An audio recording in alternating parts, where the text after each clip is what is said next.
activities. Welcome to the IPAC webinar on the topic of authorizing Canada's defense intelligence activities, Crown prerogative or statutory framework.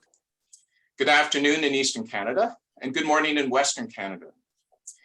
It is my pleasure to be facilitating an exchange of reflections and views on the topic of authorizing Canada's defense intelligence activities.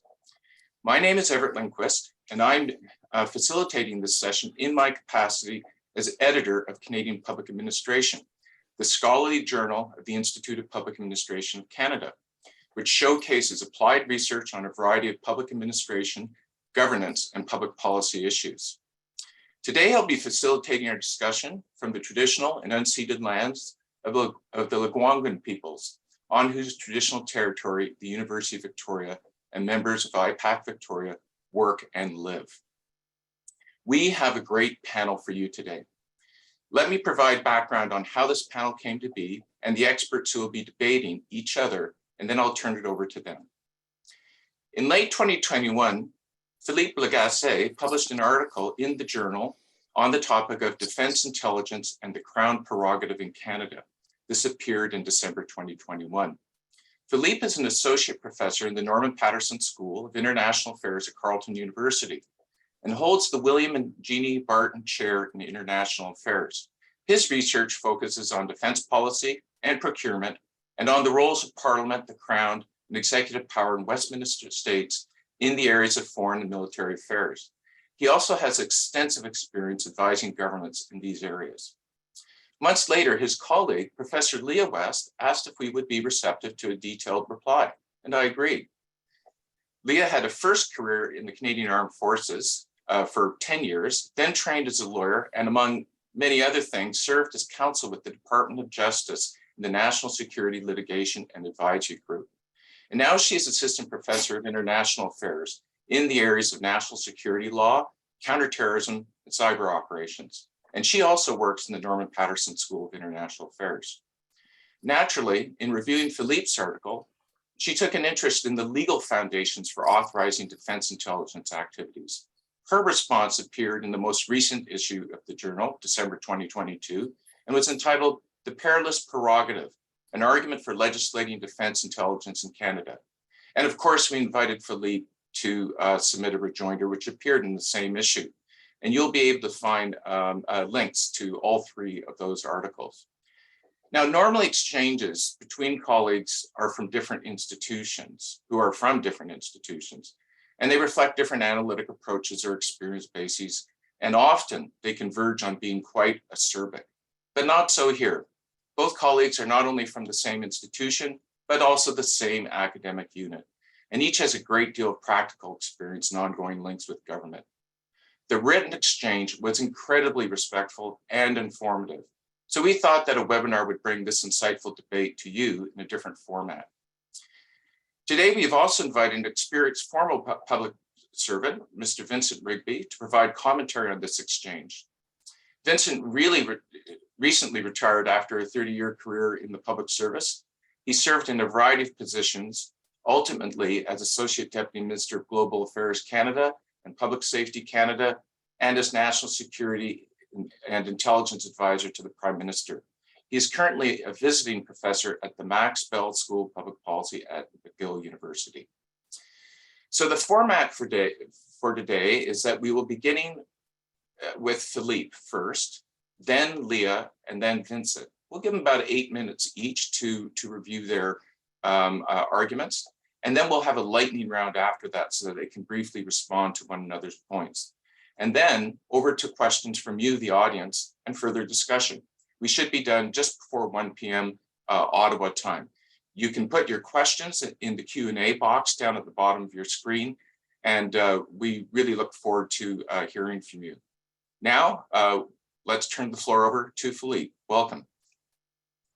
Thanks, Evert, and thank you to IPAC and Canadian Public Administration, Christy Paddock as well for helping organize, and the officials at IPAC who helped set this up as well. Really appreciate it. And thanks as well to Vincent for taking the time to join us today. What I'll do is provide a very kind of meta overview of the article, since it is available open access, and you can look at both the original article and Leah's response and my reply as well. But what I'd like to do is, in order to animate a little bit more discussion, is to try and provide kind of the meta issue behind all this.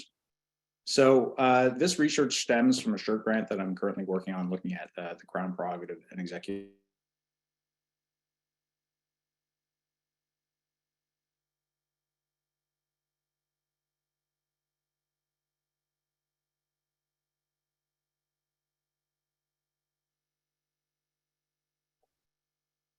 Philippe, it looks as if your screen just froze.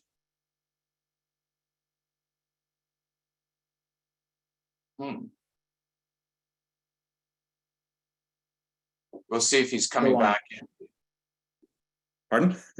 Okay, it looked like your streaming just froze. So why don't you begin again? Okay, so in terms of the practical recommendation that's flowing across this research, it is if it's not broken, don't fix it. So when it comes in particular to the Crown prerogative, the project and these articles try and understand what is the underlying kind of motivation for seeking to displace these authorities, and which of these motivations are helpful and which of them I would say are not necessarily wrong-headed, but are somewhat distracted. And my main concern around this then is that the prerogative debate, particularly in Canada, and we'll get to the defense intelligence debate in particular, has been overly focused on form as opposed to substance. And so simply put, what do I mean by that? Too much attention, I would argue, is directed at reforming the prerogative authority because it has a particular form, that is, that it's sourced in common law, that it may not be as detailed as a statutory framework, and not enough has been put on the substantive question of what it is that we want the executive to be able to do with discretion or with particular levels of control. So my starting point for this article was really to look at, is the prerogative fit for purpose in the context of defense intelligence, or does it require reform in order to be able to provide the authority that we're seeking? So what would happen, or what is the rationale behind seeking a substantive reform of the prerogative? What is it exactly that we're trying to do? And the reason I came at this in defense intelligence context in particular is that there were two reports from the National Security and Intelligence Committee of Parliamentarians. And in those two reports, I would argue that the committee had, certainly in the first report, quite a bit of focus, again, on this formal issue, less about the substance and very much about the form. So the committee, in a good part of its first report, was very focused on the fact that this was not a statutory authority, almost simply in the sense that it should be, just because that would be more democratic. It's subject to less scrutiny because it's not on a statutory footing, and it's less transparent. So a lot of my first article is to try and say, okay, does this actually hold up as an argument? And I try and demonstrate that a number of their formalistic arguments simply don't hold up, that they're not the case. However, the committee also had two substantive issues. But what's interesting is that the two reports from the committee are contradictory on the substantive issue. The first report said the current prerogative is problematic because it allows the Canadian Armed Forces to potentially violate the rights of Canadians, and that there's a risk around this. In the second report, they had undertaken a study about this. They looked at this risk. They discovered that the CAF actually goes out of its way not to violate the rights of Canadians under the Crown prerogative. And therefore, the second report made the recommendation that the CAF should be able to do so because of operational necessity. So there was an interesting paradox even within the committee's report. And this gets back to what I was saying, that too much of this debate is focused on form as opposed to the substance, because even the NSICOP reports themselves, because on the two substantive issues, they were effectively contradictory, you could tell that what really seemed to concern them more than anything else was the formalistic argument. They just didn't like prerogative. And that really seems to be the underlying message. So a large part of the first paper was just to say, look, let's try and actually focus the debate on what it is that we're talking about here. Let's get rid of the formalistic and focus on the practical. And what I try and argue here is that when you look at the actual substantive authorization for defense intelligence, what is it that it provides under the prerogative? Effectively, the prerogative provides a discretionary and flexible authority within a very narrow ambit. So it's a discretionary power, yes, it's a flexible power, but it's very tightly constrained by the wider legal environment. And it's precisely for this reason, and we see this within the human intelligence capability that the CAF developed. So yes, the prerogative allows the military to undertake intelligence activities, and it allows them some degree of flexibility in terms of how it goes about establishing these intelligence functions. Through the prerogative, it was able to set up a human intelligence unit that provides human intelligence on expeditionary operations in support of those expeditionary operations. However, it's a very tightly constrained authority. So because the prerogative is constrained by the wider legal environment, that human intelligence capability can't be used to violate the rights of Canadians or in principle, and it's bound by other laws. So as a result of that, as NSICOP found in the second report, there was no evidence that the CAF was purposefully or abusing this authority. They were actually going out of their way. There was a bias against using the prerogative to collect intelligence on Canadians or to interrogate Canadians or whatever else it is. And although the committee said that this undermined operational effectiveness, and this is how I conclude the article, I see no convincing argument of that yet. And I have yet to encounter, to my mind, a compelling argument that the Canadian Armed Forces require a legal authority in order to collect intelligence on Canadians that they encounter overseas. It may be it may be easier if they did. It may be more practical, but we always have to balance, and this is what I mean by if it's not broke, don't fix it. Right now, we have the military going out of its way not to collect intelligence on Canadians. When they encounter Canadians overseas, they work with other agencies, CSIS, RCMP, whatever it happens to be, in order to deal with those Canadians that they encounter. That may not be the most efficient way of dealing with the problem, but it's one that creates a clear firewall between what the military is doing and what the intelligence services are doing. And my basic takeaway from this is, do we want to go down the road of establishing a statutory framework where the armed forces would be granted the authority to collect intelligence on Canadians? And I think that's the big area of disagreement that Leah and I have, where I say, I'm not convinced yet. And I think Leah will argue why we should. So thanks, I'll end there. Great, thank you very much, Philippe, for distilling your argument. And now over to Leah. Welcome. Great, thank you. So I want to begin by clearly articulating my objective for writing this piece and engaging in this debate. And it wasn't just to argue with Phil, although it's really fun. In times of armed conflict, I want the Canadian Armed Forces to be able to gather any and all intelligence it needs and to conduct any intelligence operation necessary within the confines of international humanitarian law to swiftly bring the armed conflict to an end. In my opinion, reliance on the Crown prerogative for all defense intelligence activities is an impediment to accomplishing that objective. That's my bottom line. And in the time I have, I want to explain to you why I believe reliance on the Crown prerogative creates legal uncertainty. So stepping back, history shows us that in times of crisis, legal uncertainty can often find itself being resolved in one of two ways. The plead ignorance and ask for forgiveness approach, which as an armored officer, we reduce this to move fast and break shit, or the operational paralysis. So the fear of the Globe and Mail test if you get something wrong. And in my paper, I argue that both are dangerous. One's dangerous to operational effectiveness, the other one is dangerous to the rule of law. I'm sure everyone here has heard the term fog of war. The facts of the ground, the changing nature of the environment make decision-making hard. And military leaders need as much clarity as possible when operating in that kind of environment. They need to know, as I've said in countless papers, what the contours of their sandbox are. They need to know where the edges of what they can do are so they can maneuver right up to those edges, but not cross them in order to accomplish their mission. And reliance on the Crown prerogative makes it challenging, in some cases potentially impossible, to know for certain where those edges are. And this is why I call it the perilous prerogative. To understand why I say this, I think we need to look more broadly about the law governing intelligence activities, especially in Canada. I'm going to overgeneralize a bit here and say that in Canada, we tend to regulate intelligence activities for two reasons. The first is that we want to avoid taking off our allies and adversaries, embarrassing the government, or getting into a situation that could escalate into an international crisis. When you read the MacDonald Commission that led to the creation of CSIS, this was one of the primary reasons why the Commission did not support the creation of a foreign intelligence agency. One quote was literally, "We don't want Canadian agents doing God knows what, God knows where." The second is the protection of human rights.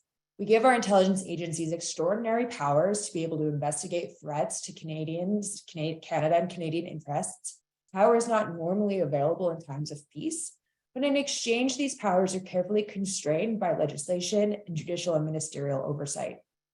So if we keep these goals in mind, you can see why I'm not all that concerned about the vast majority of the CAF's intelligence activities. ELINT, GEOINT, METINT, these are not intelligence collection activities that are going to lead to an international incident or violate human rights. For this reason, I think it's totally reasonable and even desirable to continue to ground the CAF's authorities for those types of activities in the Crown prerogative. But the same cannot be said for much of SIGINT or COMMENT, as Phil narrows it down to, or to modern data collection analysis that relies on vast troves of open source intelligence, especially social media or potentially biometrics collection. HUMINT, especially where sources may themselves be engaged in illegal activities or that involve detention and interrogation, and to a lesser extent, the exploitation of captured materials and documents. These activities will almost always engage human rights, and it is these types of activities that I believe would benefit from legislative clarity. If, as Phil mentioned, these activities are already constrained by law beyond the Crown prerogative. My response is yes, of course, and this is precisely the problem. As Phil points out in his paper, under the Crown prerogative, there are existing constraints on defense intelligence authorized under CP. So first, within Canada to conduct DI under the Crown prerogative, there must be a military nexus. That's a fuzzy term, we're going to set that aside. Second, Crown prerogative is subordinate to other law, meaning activities carried out under the Crown prerogative must be executed consistently with Canadian domestic law, including the Charter, and international law. This is the problem. There are very serious uncertainties about the scope of the Charter and international law when it comes to human rights and defense and espionage-related activities, and even debates within the Government of Canada and between agencies about the scope of domestic legislation like the Privacy Act, over when it's regulating state conduct outside of Canada. Let us look briefly just at the Charter, which the CAF likes to lean on a lot, especially in its response to NSI-POP, where we're still bound with the Charter. Does the Charter apply to the conduct of CAF members abroad? The short answer is we don't really know. Many of you may be familiar with the Hague case, which said, except for when the host state consents, the Charter will not apply abroad. This played out in the Afghan detainee case, where the federal court found that the Charter did not apply to CAF's handover of detainees to Afghan forces. But the basis of that decision was that it wasn't because it wasn't clearly written into the agreement between the Afghan and Canadian governments. Therefore, the Charter, that agreement didn't expressly allow for the application of the Charter in Afghanistan. Yet in the McGregor case, which was just argued before the Supreme Court in May, and we're still waiting on that decision, so the law is up in the air, it was the position of the Jaguar lawyers arguing on behalf of the government that where there is no express consent, the Charter nevertheless applies to Canadian military forces deployed outside of Canada on the basis of the law of visiting forces, and that was consistent with the need for states to maintain jurisdiction over their military forces. Okay, what about places where forces are not operating with the consent of the host state? Does the Charter apply then? The court has given us no guidance on this question. So we're unsure about the Charter. This SEC would tell us to look to Canada's international human rights obligations for constraints on activities. Certainly, we can find an answer there to what the CAF can and cannot do with respect to intelligence collection. As Phil rightly notes in his paper, espionage is not per se illegal under international law. While this is true for the general practice of espionage, it is not true for specific acts of intelligence collections that violate treaty and customary law, the Vienna Conventions on Consular Affairs being just one example. The debate over the legality of more modern intelligence collection activities, like those involving SIGINT, is hotly contested, and there are many books and conferences and much ink spilled by people like me on that very topic. And even if an activity is not illegal, it could still engage Canada's international human rights obligations. To what extent does Canada have obligations abroad is again dependent on the convention and the extent to which Canada has effective control over territory or persons, which necessitates a complex contextual analysis. To say that the Crown prerogative is constrained by international law is really not saying a whole lot at all when it comes to the types of intelligence activities we are worried about. Even in times of armed conflict, where intelligence collection is required, I would say, under the rules of targeting and IHL, it's not a zero-sum game. The notion that international human rights, especially with respect to the civilian population, is wiped away by the application of lex specialis is now well past its due date. So to what extent does intelligence activities have to respect the privacy of non-combatants is again a complex contextual question. My point being is that relying on international law to tell us when or we can and cannot engage in defense intelligence activity is accepting a very high degree of legal uncertainty. The same is true for domestic law, and I outline a few examples where intelligence agencies have relied on an erroneous legal interpretations of domestic legislation to conduct collection activities. And it's not because they're necessarily trying to skirt around specific limits that have been placed on them by Parliament, but because other legislation exists designed for a non-security environment that unintentionally limits intelligence activities. But relying on erroneous legal interpretations is dangerous practice that can have negative downstream effects on the rule of law. So reliance on Crown prerogative means trying to unravel a Gordian knot of human rights law to determine if and when the CAF can engage in certain activities. Legislating what activities the CAF can undertake, despite any other law, specifically those activities that are at risk of engaging human rights protections, would provide greater legal certainty to military leaders. And this legislative product would also demand engaging in an important conversation about what kind of intelligence activities we want the CAF engaged in, especially outside the context of an armed conflict. And I would add, provides greater opportunity for meaningful oversight. Thank you. Thank you very much, Leah, for that. And now I'll give the floor to Vincent. Over to you. Thanks very much, Everett. Very much appreciated. And thanks for this opportunity to appear before you today.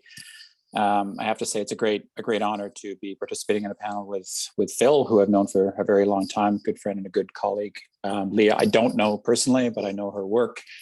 And I have a great deal of admiration for her scholarship. So I'm very lucky to be on a panel with two really impressive scholars in this area. This is a really fascinating and a really important topic.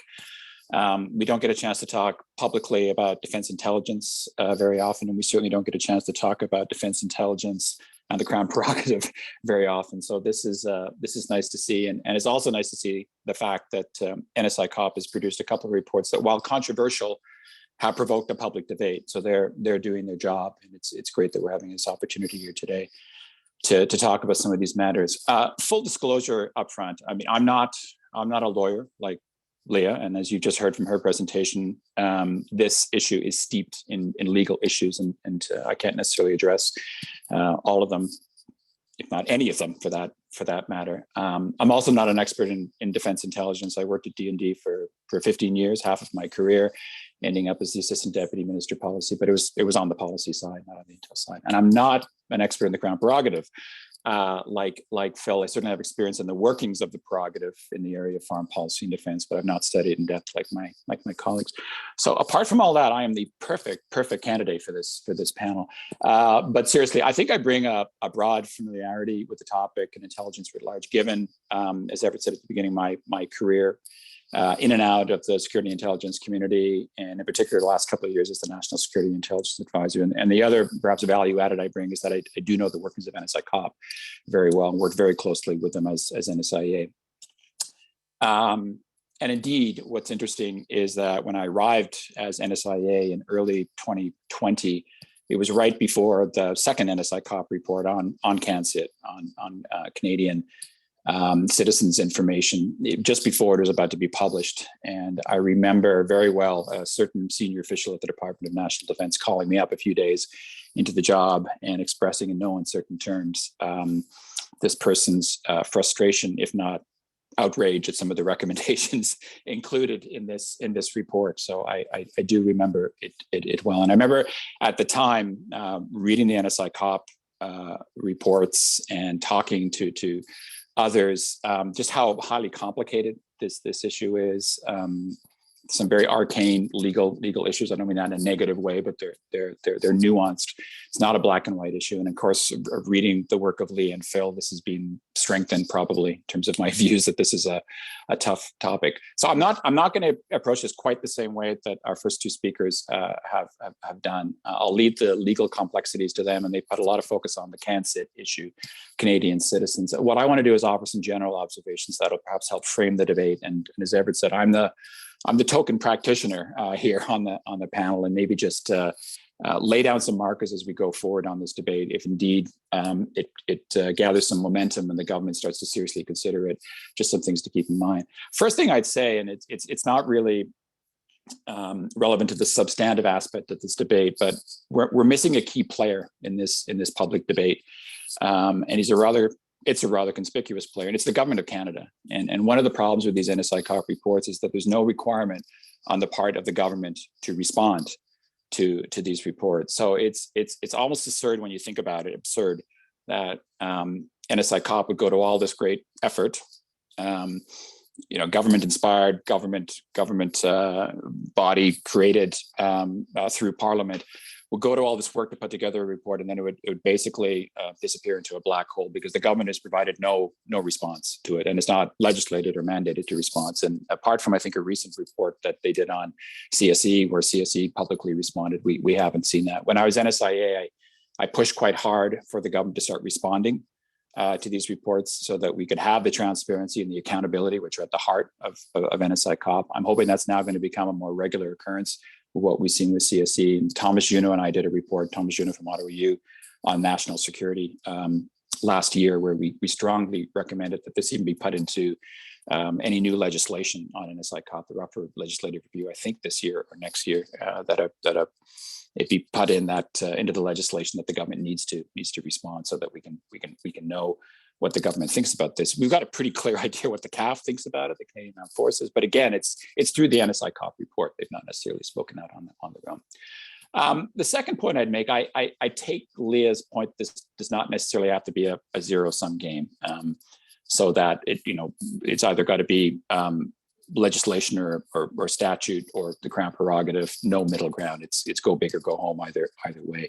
So I like the idea that there's a compromise solution, if you want to call it that, to this. And there are some defense intelligence functions that clearly don't require legislation, others that perhaps do. And Leah's mentioned some of them, like HUMINT and SIG and open source intelligence, et cetera. The only thing I'd say, though, that sounds like a possible way forward. No need for outright displacement, but just do remember, intelligence works very seamlessly. And as a former practitioner, I saw this on a daily basis. All the pieces interact with one another. And if you have what I might call a two-speed process, in other words, within one single organization, you have some functions that have a legislative basis, some functions that operate under the Crown prerogative. You could have an operational impact, and it could potentially gum up some of the operations. And in terms of changing the metaphor, bringing all those pieces of the puzzle together, it might be a little bit more difficult. And this I think leads to my next point on the operational impact of perhaps moving down the road of the Crown prerogative. I don't accept at face value that because, and this is what NSI COP basically said in their first report, that because CSIS and CSE intelligence activities have a legislative basis, that the CAF and D&D should as well. I mean, there's a bit of an apple and orange issue here for me, a one-size-fits-all component that doesn't necessarily work. As Phil points out in one of his articles, the CAF, D&D are not an intelligence agency. Intelligence is a function that's actually within that agency. Yes, they perform similar intelligence functions, and I think it's both Leah and and Phil point out, they're the one organization, the CAF, that perform, I think, virtually every single intelligence function across this whole spectrum. And they share legal risks. I totally agree with that. And I think Leah's put that out. But they are, the CAF, they have a fundamentally different operational context. And this requires, I think, as Phil said, those two words that kept on jumping out at me and thinking about this piece before I appeared today, flexibility and discretion. Do not downplay the uniqueness of the CAF or their intelligence mandate. Yes, again, legal risks and so on. They have to comply with Canadian law, issues over what they can and cannot do with the information of Canadian citizens, but they are unlike any other body in government. As a guy who spent 50 years in the Department of National Defense, that was driven home to me every day. They go to war.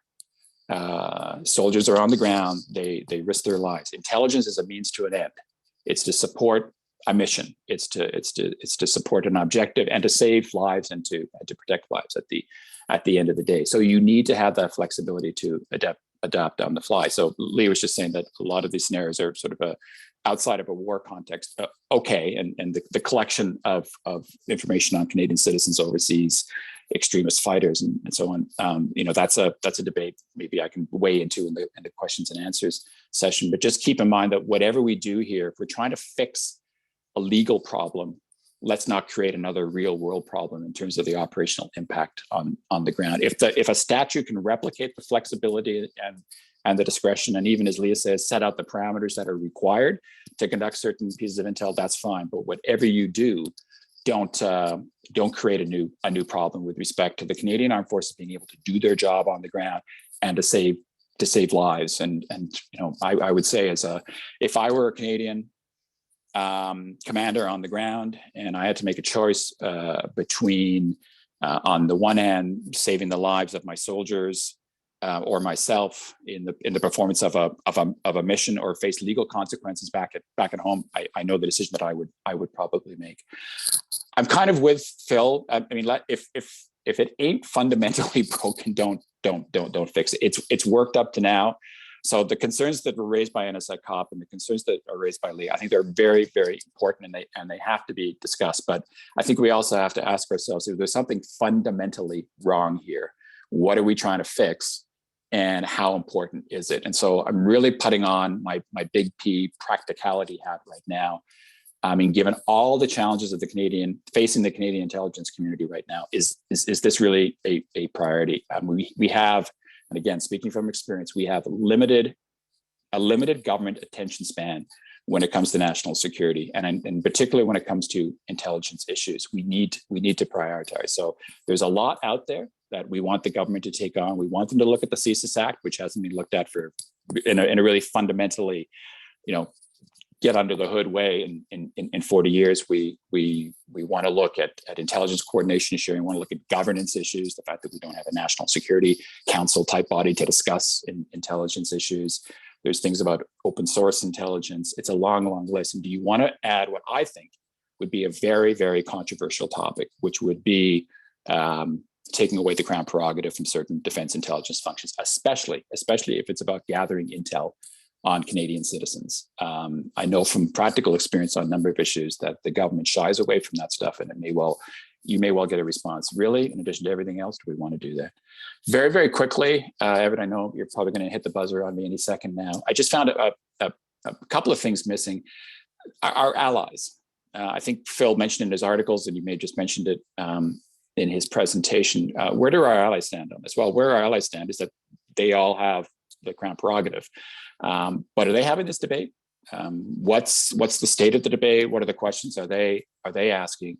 And an important point, I mean, if we were to go the way of of displacement of Crown prerogative and go to a statutory basis, would this have any interoperability issues with our allies? So our ability to work, share intel, collect intel, whatever the case may be, if they're operating on the Crown prerogative in certain functions or across the board, and we're operating on a legislative basis, is that going to create any problems? I don't know, and one of you may tell me, no, it's not an issue, but I think it's got to be asked. Very quickly, I know that NSI COP had an argument that the legislation would enhance parliamentary scrutiny of defense intelligence, and that was a good reason why we should get rid of the Crown prerogative. I don't think that holds any water whatsoever. And I think Phil, in one of his articles, makes that argument. I think that's a red herring, and I found it highly ironic that NSI Cop would be making this point when they're doing exactly what they're saying they'd want to do more of, which is scrutiny. And Parliament's created NSIRA, the National Security Intelligence Review Agency. They created the Intelligence Commissioner. There's lots of review, there can be as much as they want to have at the end of the day. And then finally, and my last point, if we remove the Crown prerogative from defense intel, is this a slippery slope? The way I read it, and again, I'll defer to Phil and Leah on this, but the Crown prerogative is being chipped away at over many years, so that we've got it in only a limited number of areas right now. But if we remove it from certain defense intelligence functions, does this open up a possible debate about, oh, well, maybe we should look at it in this area or this area or this area within national security, defense, foreign policy, whatever the case may be? Do we want to go there? And is it a possibility? Maybe we can ring fence it. Maybe we can stick it in a box. I don't know, but I would be concerned. So I'll stop there. I think my bottom line is pretty clear. If we're gonna have a serious debate about this, and if the government starts to get engaged and starts to think about it, I would advocate a cautionary approach. I'd be very careful. It's not black and white. In trying to fix one problem, don't create another one. And the operational impact on the CAF needs to be front and center. And if it can be addressed in legislation, then okay, that's fine. But I think we've got to prove that. I'll stop there, and maybe we can talk about some of these unintended consequences during the Q&A. Great. Thank you, Evert. Thank you, Vincent. That was wonderful and perceptive. Philippe, over to you, and then to you, Leah, for some quick responses. I'll be brief, just because I think it'd be good to have a good discussion. I think there's actually a general agreement on some fundamentals. I think we generally agree that, for instance, this wouldn't necessarily be a statutory framework that would try and deal with, weather intelligence or, some of these other things. So I think we can narrow it down to a very kind of specific subset of things. My only concern is, and this is something that you see when you're looking at kind of the use of statute, is very rarely does statute in the national security space, particularly when it displaces prerogative, the practice is not typically to remove authority. It's to grant authority. And so whenever I hear, somebody say, oh, we need a statute for something because the Crown prerogative is kind of out of control, I'm saying, well, what you're actually doing in a lot of cases, you're granting more authority. So really what we're talking about is we want to replace Crown prerogative with statutory prerogative, which is actually quite expansive. And I think that's where my kind of problem is just, particularly if we get into things like open source intelligence, do we want to give the CAF a wide authority for open source intelligence, including in Canada? Do we want to give the CAF a wide authority for human intelligence collection on Canadians over 30 seas? And that's where I start saying, like, whoa, hold on. Like, as we saw, and the elephant in the room here is the Emergencies Act, where you put something on in a statutory framework and you think you're controlling it. And then a couple of years down the road, guess what? Somebody comes out and says, well, no, that's not actually what we meant. We needed to go above and beyond here. We're going to leverage the statutory authority to the fullest. So it's always fascinating to me that, the assumption, and I think this is part of the problem with the debate, the assumption that the statute is somehow going to provide greater control, when a lot of the times, it expands the authority and it puts some extra guardrails around it, but we shouldn't be under any illusion that in almost all cases, national security law serves to expand the authority of the executive, not constrain it. Leah. Sorry, can you hear me? Okay. Yes, exactly. What I'm arguing for is expanding authority and for limiting operational impact of uncertainty around the law and what military can and cannot do in collecting intelligence. So rather than gumming up things, what I'm really looking to do is grease the wheels. So that is my objective here. I think I also want to make clear that human rights and charter rights under international law, human rights, but charter rights as well, don't only apply necessarily to Canadians. Increasingly, human rights bodies are finding that military forces owe human rights obligations to locals in their areas of operation. So we're not just talking about the collection of data. We've increasingly seen all kinds of decisions out of the European Court of Human Rights, other foreign courts, that, just because you're operating outside of your own country doesn't mean you don't owe human rights obligations to the locals where you're engaged with. And so I think legislation can make it clear that despite those obligations, defense intelligence activities can be conducted. And I think that that's important because we want to ensure that our military forces know exactly what Canadian law is authorizing to do, and that they will not be subject to criminal liability at home, and that they will be excused essentially under state responsibility for any violations of human rights. So another reason why, another point I want to say is, if it ain't broke, don't fix it. Well, there's two potential reasons for that. One, because nobody's really looked under the hood before to ask if it's really working and really pose those questions. And the second one might be because the technology and the intelligence tasks and the capacity to engage in human rights violations through defense intelligence, modern defense intelligence collection activities is different than it ever was before.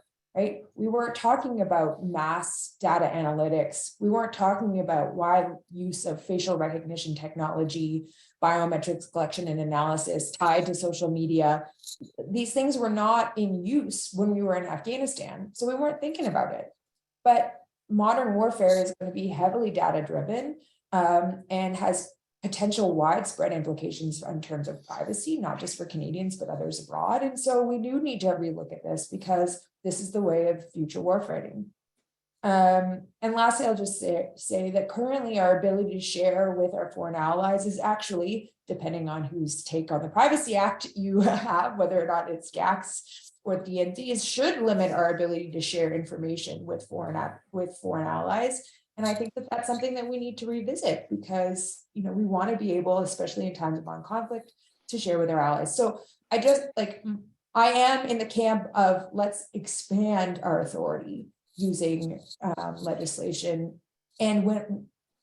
but expansion has to come with checks and oversight, right? And that's where I think legislation is important. And also the questions that Phil's asked, do we want the CAF to be able to engage in these kinds of activities? I think that's a question that needs to happen beyond the inside of the CAF, and I think that's the only place it's happening right now. Thank you. Vince, did you have a quick response to this exchange? We do have a question from one of our... Sure, a very quick response. I guess the first thing I'd say is I really like the sophistication of this discussion. I'm getting a lot more out of it than I got out of the NSI COP reports, to be perfectly honest with you, because I think one of the problems with the NSI COP reports, and Phil mentioned this, first of all, they were contradictory. What the first one said versus what the second one said, but especially with respect to the first one, it was sort of in for a penny, in for a pound. Like, you got to go the whole hog here, there's a problem. And you got a typical, and to me, fully expected visceral response on the part of the CAF. Like, okay, just a second here, you guys are out to constrain us. And that's the way the report kind of reads, the first one. Then the second one goes in the other direction and says, no, we're actually trying to help you. And the CAF, I don't think, believes them. And we're still suspicious. And still, it was in for a penny, in for a pound. You still need to get rid of the Crown prerogative. And so I think as part of this debate, it's like, okay, well, not entirely. And it's much, much more nuanced. So I think this is the kind of debate we have to have. And NSI COP reports were great in terms of putting the cat amongst the pigeons in a good way, but I think they scared a lot of people, those reports. They really did. I mean, this is interesting, Leah, when you say, well, actually, I want to increase the capabilities or increase the possible activities of intelligence functions. And I like when you said you don't want to gum it up, but you want to grease the wheels. Okay, that's great. I think that's really, really important. And you're right. In the world we live in with technology and all of that, this discussion does actually really does need to happen. But I'm going to agree with both of you here. I also agree with Phil, like be really, really careful. And Phil, as you guys were originally talking, I was thinking about the convoy. I was thinking about OSINT. I was thinking about the, CSIS just avoiding like the plague, being perceived to be looking at social media and everything. And I do recall, I think it was under my bailiwick when I was NSIA, there was an issue with the CAF collecting stuff on Canadians, and it was very, very, very controversial. It got on the front page of a couple of newspapers. So, expand where necessary, but not necessarily expand.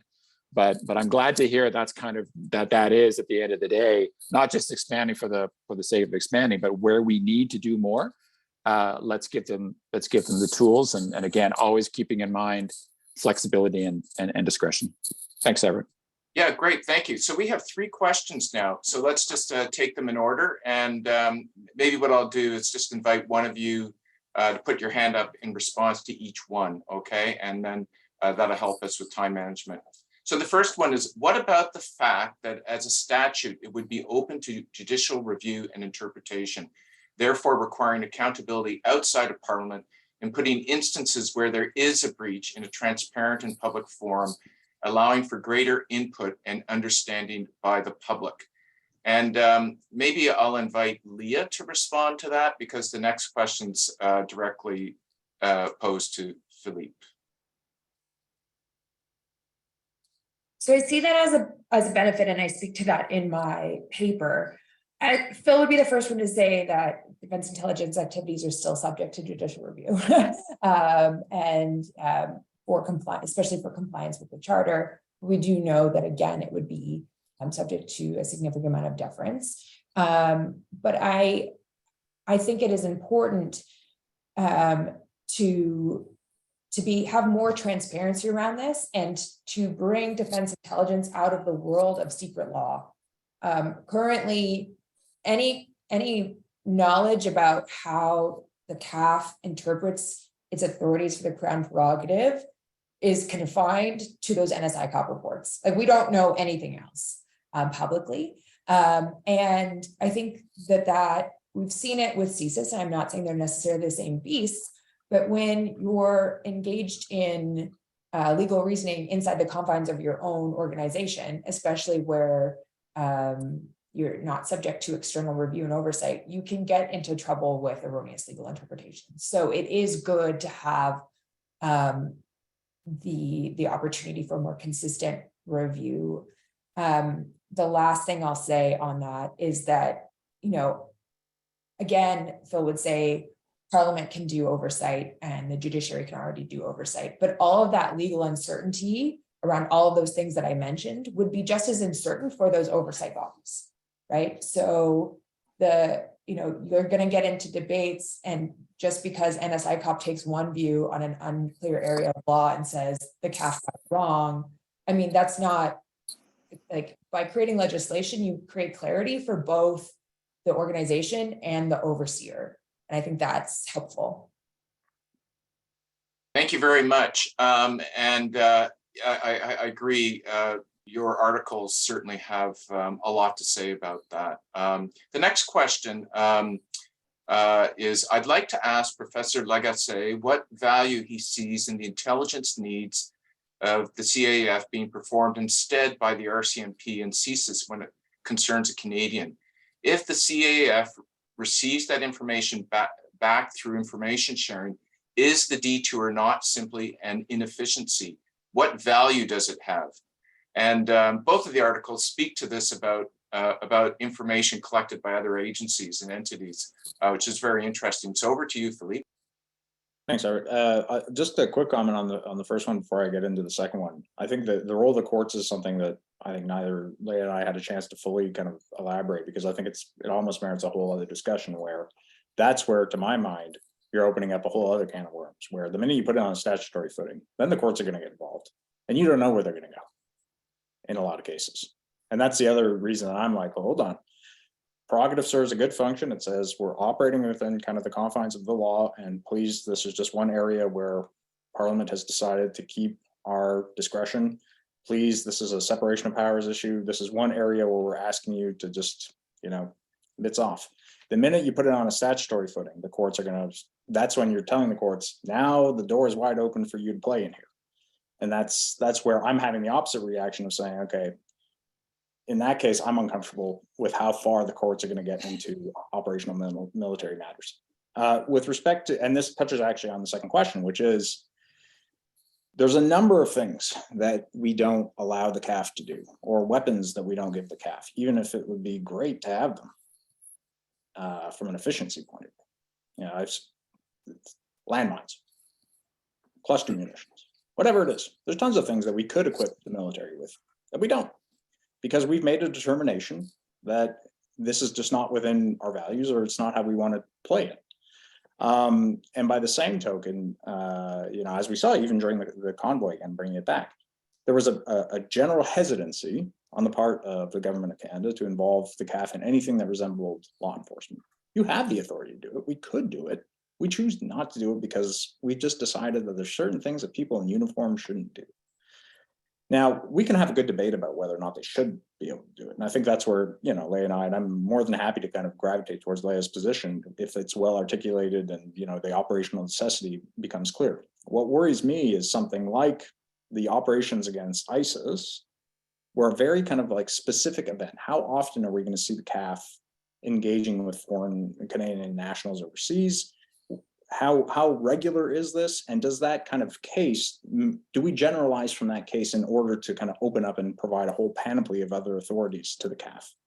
That's where I start getting, okay, we've typically decided, or over the years, that collection on Canadians is done by the intelligence services or police. We tend not to provide that to the CAF for a reason. Before we open that up, based on the ISIS case, let's decide whether or not it's really necessary from an operational point of view. And that's where I still have skepticism. And I say this as somebody, you know, in my another life, having spent 7 years reviewing military requirements for procurements, I don't like taking the CAF's word of thing for granted. I think, you know, a lot of the times the CAF will tell you they absolutely need something, and you kind of push on it and you say, well, maybe they don't. Right, and that has cost implications or whatever it is. So it's my general perception is right now, if we've decided to leave certain intelligence functions with respect to Canadian nationals with civilian intelligence services or police, I need a good reason to move off that, right? And that's just the where I'd land on it. Thanks. Thank you very much for that. So, Evert, can I jump in just on a couple of quick points? Please. Very quickly. I just want to follow up on Phil's comment with respect to judicial review. That would be sort of my gut reaction as well. I often say that the C-59 and the national security legislation, which put a lot of emphasis on oversight and review and so on and so forth, which was fine. It was fine, and in some respects was a response to the Conservative government's approach to this. But you know, talking to my colleagues over the years, and since I left the public service, there's this sense of, you know, dear God, not more review. So the courts are important. The courts have their function, but with respect to military operations and the CAF, that I used that term slippery slope before. I think that's a slippery slope. And Phil's second point, I don't always agree with Phil this much, but today I am. This business of CANSIT and foreign fighters. There is a little bit, and Leah's not going to agree with me on this, but if that's the problem, it's like we're taking a big, huge shovel and trying to squash a fly. I mean, let's if you need to focus on the fly, that's fine. If it's foreign fighters, it's foreign fighters. But it's like I said before, expand mandate if you have to in operational activities with a legislative basis, but don't go too far. Just don't, you're going to have to be careful. Thanks, Edward. Okay, thank you very much for that. Now we have two questions, and I'm going to read both out, and then by way of conclusion, I'm just going to ask you each to, one of you can respond to them, okay? With your conclusion. So to what extent does Canada's lack of foreign human intelligence agency affect this debate? Is there a risk of Canadian Forces intelligence being asked to do too much in regards to intelligence collection because there's no equivalent civilian agency that could have a legislative framework.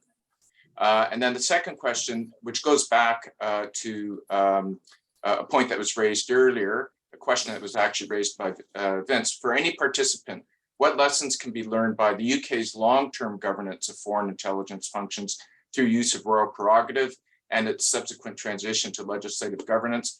I know that Philippe is working on a much larger comparative paper in this area. So if you could keep your final responses short. Why don't we begin with you, Leah, and then I'll go to Philippe and then to Vince. So I'm going to leave that last question totally to Phil. But I'll just say, with respect to the last question, again, with human, we're not just worried about CanSIT, right? Like there is a real uncertainty right now with respect to what you can do with human sources and Crown immunity. And that was a debate that was had with law enforcement. It was resolved by the Supreme Court. Then there was the issue that was resolved finally through legislation for CSIS. And this question remains for the CAF and yet to be unresolved. I think any suggestion that the CAF is a Crown agent for the purposes of Crown immunity and can break Canadian domestic law with respect to with terrorism financing is a losing argument. So that's a real concern. And the other thing I will say is that the National Defense Act constrains the CAF to the extent that it cannot break foreign law, right? This isn't a question, this is not a hard question that needs a lot of legal interpretation, despite Phil's allusion to that in his paper. Canadian Armed Forces under the NDA can't break foreign law. Most intelligence activities in a foreign state will qualify, other than like the ELIN MEDIN, will qualify as violations of foreign law. So, you know, there needs to at least be a carve out in the NDA for this kind of activity that we wanted them to be able to do. So like there are real practical issues beyond just the issue of Canadian information and that one example from that NSI top report. Like that one to me is not the hard question because it was a unique circumstance, but how much Canadian information are you going to collect if you're doing massive SIGINT or social media data collection about a foreign threat, right? That's also an issue. So the human, I think the idea that you can say this is a unique situation with Canadians in Syria, whatever, so we really don't need to bring a sledgehammer to the whole thing is an easy thing to say because it was the topic of NSI COP, but it's really not the one that I'm concerned with. It's everything else.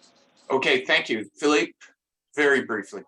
I'll just say, I mean, I think part of the problem with that answer is that it then brings us back to actually a very wide legislative framework, right? So we started off saying, okay, we want it to be discrete, we want it to be focused on a particular thing. Now we're saying any intelligence activity that the CAF does overseas against a foreign state is violation of that state's law. They can't do that. So all intelligence activities that the Canadian forces are undertaking against foreign military units, foreign states is illegal.